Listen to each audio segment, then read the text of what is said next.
Welcome to another dojo topic. Today we're talking about forgiveness.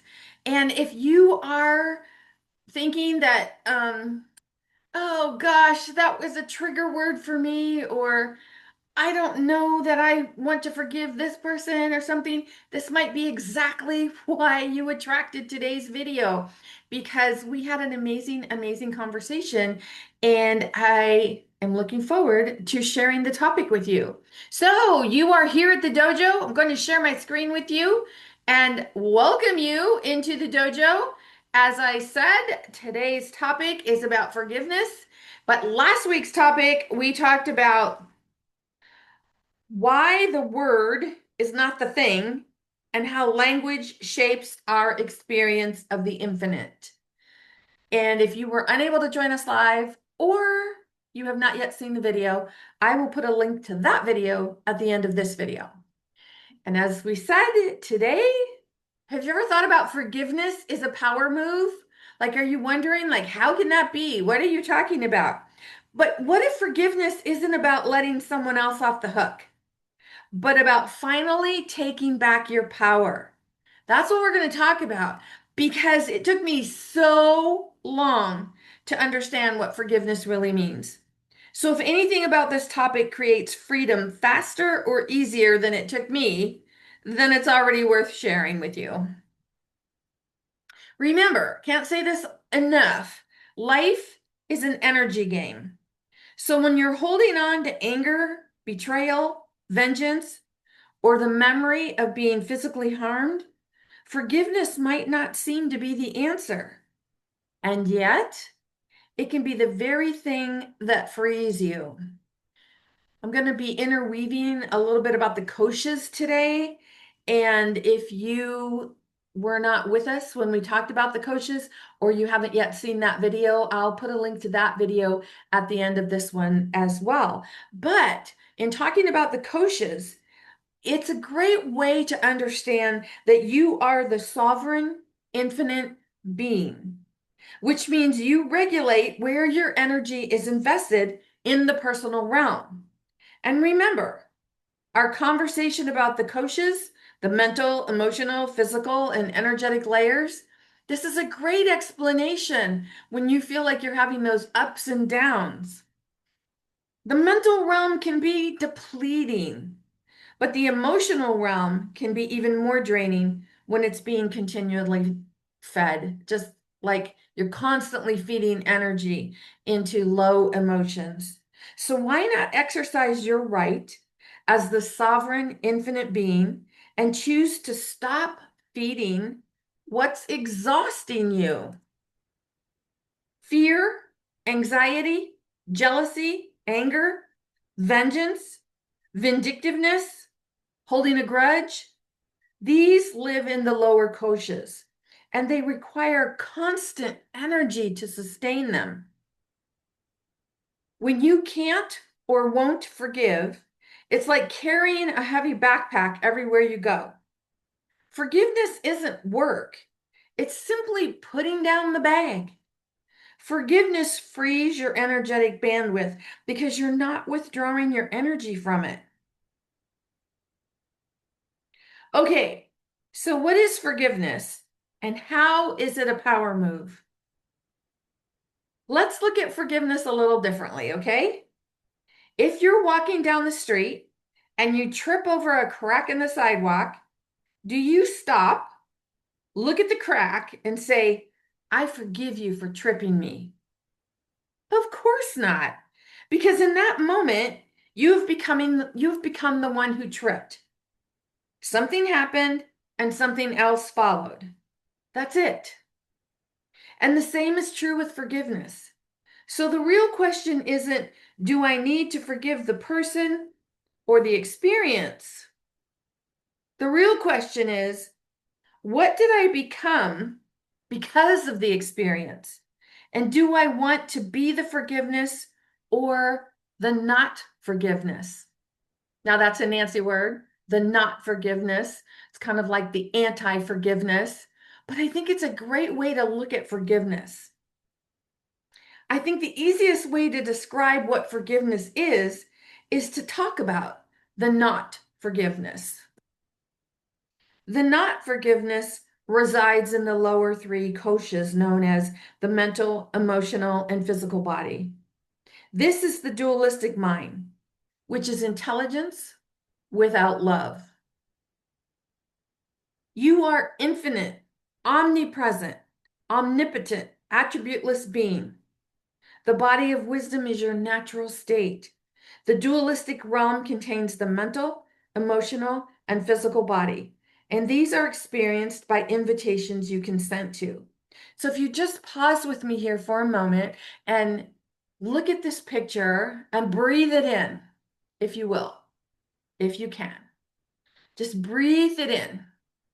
Now, all the background blue, that's kind of like how I'm pointing to attributeless being, where you're feeling wonderful, you're feeling all this bliss. This is the body of bliss. And remember, attributeless, what does that mean? It means there are no attributes, no images, no forms, nothing, just pure bliss. Now, often you will see children in that state of being, right? They're just moving along, blissful, nothing's bothering them. Everything just comes and goes. They don't really mind one thing over the other. That's being in the body of bliss. And then the next kosha is the body of wisdom. And this is where we have the opportunity to be in any given moment, where you're consciously making choices, accepting invitations or declining invitations. Now, you'll also notice that I put a funnel here because usually if you Google the koshas, it's usually taught in an inverted way where they talk about the physical being at the top, then the emotional, then the mental, then wisdom, and then the body of bliss. But let's think about that for a moment. So that means that you are this really lower form of consciousness, this really condensed, contracted being, and then you have to do something in order to feel the body of wisdom, be the body of wisdom, or the body of bliss. But that's not the way it is. That's why I put it at the top. So when you are attributeless being, you see the widest part of the funnel is at the top. That's where you can just say, yes, let it all in, man. I am excited. I am loving life. I am partying like purple. I am joy. I am happiness. And everything is wonderful. And then, of course, you are also a human being, right? So you have choices to make, decisions to make, and you can do that all from the body of wisdom where you're making conscious choices. If you get an invitation to be angry or sad or maybe just not feel well, those are coming from the lower three koshas, the mental, emotional, and physical. So if you are walking through every day and living every day as much as possible from the body of wisdom, now you have the ability, right? You can decide, do I want to experience something from the mental, emotional, or physical realm? And the mental, emotional, and physical realm, that's what we call the dualistic realm. And then, of course, the body of bliss and the body of wisdom, that's non-duality. That's where we reside in our true form, our true nature. That's who we are. So we are this happy, bubbly, love, joy, happiness. That is our natural state of being. So if you think about this, as we discuss and talk about forgiveness, this is what I'm talking about when I say that there is forgiveness or the not forgiveness. So forgiveness is living from the body of wisdom, where it's good feelings. It's a happy, powerful state of being. And remember, your state of being is how you feel in any given moment. But if you're in the not forgiveness, then you are moving into the mental, emotional, and physical, which is the dualistic realm. So when you consent to an invitation into the dualistic realm, you allow the experience to determine what you are. But you always have the option to remember that you are merely the one having the experience. Forgiveness then isn't about pardoning someone else. It's about forgiving yourself for consenting to and continuing to feed a version of yourself that no longer serves you. And this took me a very, very long time to understand because I just kept thinking like, oh my gosh, this person did these things to me. How am I supposed to forgive this person? But forgiveness is not about condoning or pardoning or excusing someone from their actions. It's an internal gift that you give yourself. You say, I am gifting myself this release, this peace. I am no longer allowing this to hang over my head or be this dark cloud that follows me around. I release it, I let it go. And in releasing that, oh my gosh, you give yourself so much energy. You stop walking through your life with this constricted feeling of how you feel in any given moment in the mental, physical, or emotional state of being. You can release it, you can let it go. It doesn't even have to include another person. You don't even have to have a conversation with another person. This is about an inner knowing, an inner gift that you give to yourself. There may be experiences of betrayal where someone who is meant to care for you, protect you, or keep you safe took advantage of their position in your life. And let's be clear, what happened was not okay. It was not your fault. The natural tendency is to place all attention on the person who caused the harm. And at one level, that makes perfect sense, right? It's like this person did XYZ, and so yeah, I'm going to blame them. But here's the power move. What happened has nothing to do with who you are unless you continue to feed the energy of betrayal. You didn't choose the experience, but you do have choice over whether betrayal continues to live in your system. Not as denial, not as bypassing, but as sovereignty. Betrayal becomes energetically active only when it's continually fed with attention, identity, and meaning. You are not the betrayal. You are the one who experienced it.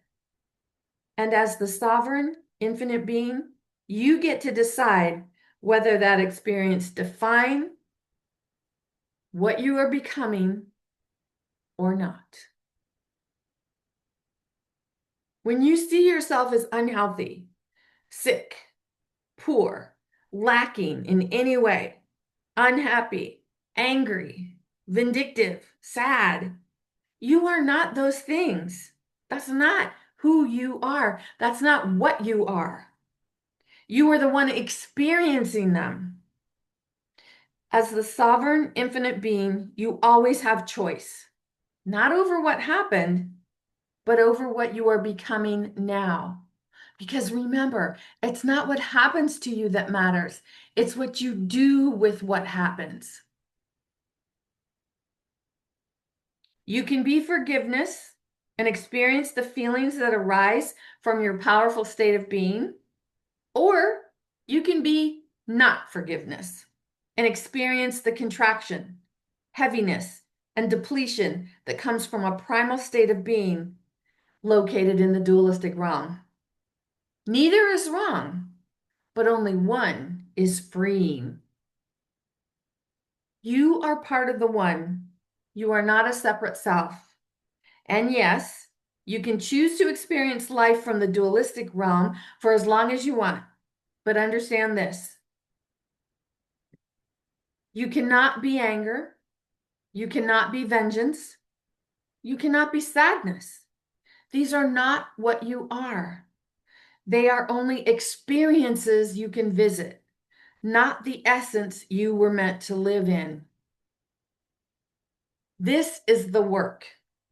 Remembering that you are the infinite being and realizing that forgiveness is either the thing that limits you or the power move that makes you limitless. The power move isn't blaming or excusing. It's choosing to stop feeding what was never you. I'm really happy that you were able to attract this video. And if you were unable to join us live, I've listed some reflection questions that we discussed during our conversation when we met live. So I've put the questions here. I'm not going to read them. If this is something that you want to do as a way to make the most of this video, then I invite you to pause the video, look these over, and whatever you choose to do, it's perfect. Now, how did this information land on you? Do you see forgiveness with a different perception? Can you see it as a power move? How it can be a power move for you? And when I'm talking about power move, I'm talking about, yeah, we want to live in a powerful state of being, right? That's what we want to enjoy. Happiness, love, joy, bliss. We want that. Those are powerful states of being. And there are times when we shift into that primal state of being and we're down on ourselves and we are just not really feeling like we really want to feel. And when that happens, we have the power to create from a powerful state of being. But only you can decide if you are going to do whatever it takes to experience that power move. If any of this information landed on you in a way where you're looking for more support or you'd like more information, please visit me at masteringyourbeliefs.com. In the meantime, this is Nancy Muller, the one and only Life Sensei, saying ciao for now.